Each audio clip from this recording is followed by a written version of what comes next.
Revelations.Unveiled.Detroit.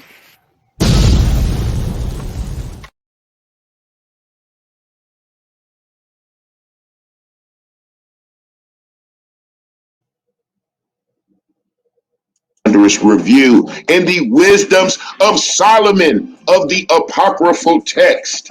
And we shall begin at verse 1. For great are your judgments and cannot be expressed. Therefore, unnurtured souls have erred. For when unrighteous men thought to oppress the holy nation, they being shut up in their houses, the prisoners of darkness and fettered with bonds on a long night, lay there, exiled from the eternal providence. For while they supposed to lie hid in their secret sins, they were scattered under a dark veil of forgetfulness, being horribly astonished and troubled with strange apparitions. For neither might the corner that held them keep them from fear, but noises as of waters falling down sounded about them, and sad visions appeared unto them with heavy countenances.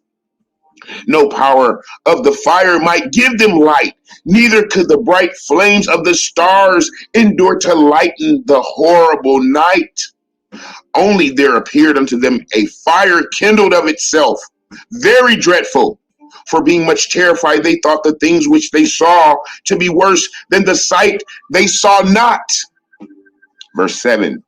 As for the illusions of art, magic, they were put down, and their vaunting in wisdom was reproved with disgrace. For they that promised to drive away terrors and troubles from a sick soul were sick themselves of fear, worthy to be laughed at. For though no terrible did, verse 9, for though no terrible thing did fear them, yet being scared with beasts that pass by and hissing of serpents, they died for fear, denying that what they saw, the air, which could no side be avoided.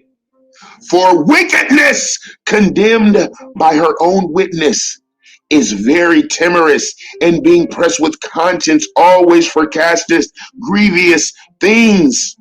For fear is nothing else but a betraying of the succors which reason offers, and the expectation from within, being less, counts the ignorance more than the cause which brings the torment.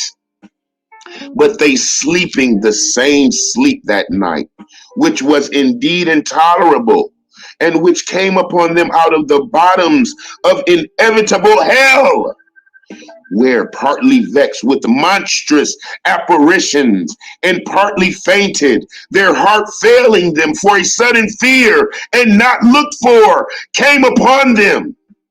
So then, whosoever there fell down was straitly kept, shut up in a person without irons, bars. Verse 16. So then, whosoever fell down was straitly kept, shut up in a prison without iron bars. For whether they were husbandmen or shepherds or a laborer in the field, he was overtaken and endured that necessity which cannot be avoided. For they were all bound with one chain of darkness. Whether it were the whistling wind or a melodious noise of birds among the spreading branches, or a pleasing fall of water running violently, or a terrible sound of stones cast down, or a running that cannot be seen of skipping beasts, or a roaring voice of a most savage wild beast, or a rebounding echo from a hollow mountain. These things made them to swoon for fear. For the whole world sinned with clear light, and none were hindered in their labor. Verse 21. Over them only was spread an heavy night, an image of that darkness which should afterward receive them.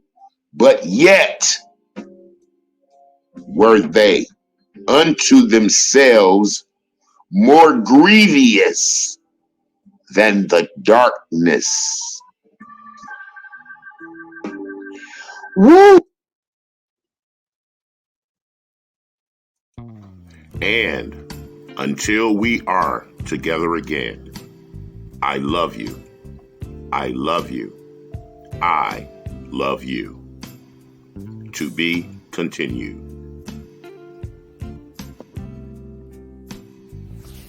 Revelations.Unveiled.Detroit.